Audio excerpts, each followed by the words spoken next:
Young women coders in Afghanistan are getting a chance to use Ethereum's cryptocurrency.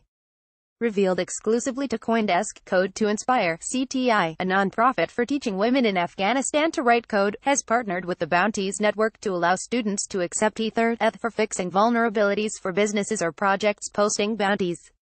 And according to Fareshta Farouk, the founder of CTI, the women have already begun earning the second largest cryptocurrency by total value.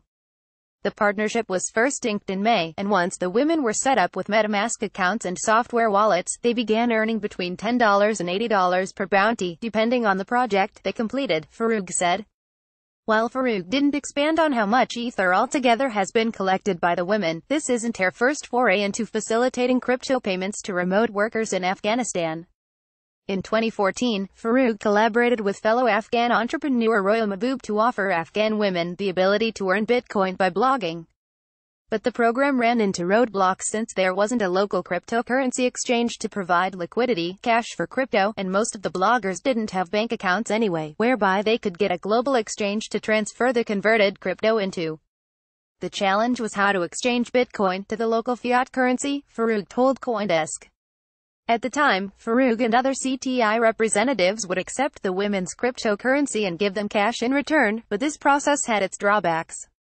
Farouk continued, even now, when they are saving crypto in any form, there is still the same challenges of how we can exchange them with the local currency or dollars. Ether is unlikely to fare much better in these conditions, but regardless, Farouk believes exposing the women to Ether, and cryptocurrency broadly, has priceless educational value. I personally think it is good to have digital literacy or financial literacy, the knowledge, especially for women in Afghanistan that are limited from accessing a lot of financial resources, such as banks, Farouk said. It's an amazing technology, not only in case of financial aspects but also in terms of using blockchain technology to create different products that could tackle, maybe, one of these local access issues. Plus, because the Bounties Network doesn't only offer technical assignments, there are translation jobs and other projects on the site. The girls might better engage with the Ethereum community as they learn to code. Because it's a task which you can create for anything with a reward at the end, you could potentially use it for so many different collaborations, Simona Pop, head of community at Bounties Network, told CoinDesk. Case in point, the partnership has launched a MetaMask course for CTI students and will soon create an online store where students can buy and sell the products and services they and their classmates develop in the broader course.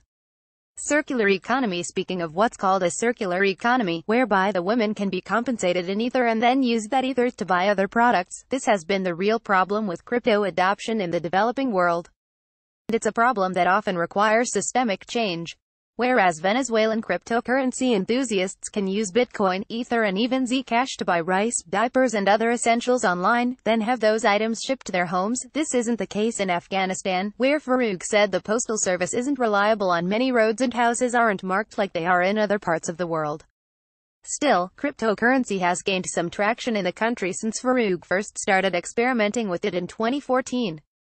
For instance, a few Facebook pages and other websites show that money traders are looking for more information on accessing cryptocurrency. But Jani Gak, an Afghan-American Bitcoin enthusiast who works with communities in her homeland, isn't super optimistic about the prospects for Ether in Afghanistan. People in the country are still asking pretty simple questions about the industry, mostly Bitcoin, at this point, and she's only had one Afghan trader ask about Ether, she said. According to her, one thing that could help, though, is if the in-person money sellers, called serafis, were to start trading cryptocurrencies. Afghans rarely trust financial institutions or corresponding mobile apps to convert currency, and instead prefer to use serafis, who deal with the multitude of fiat currencies used across war-torn Afghanistan, and if serafis got involved, people might move over to cryptocurrency as a long-term store of value rather than putting their savings in gold and other physical goods, which can lead to a number of issues, like they do today, Gak said.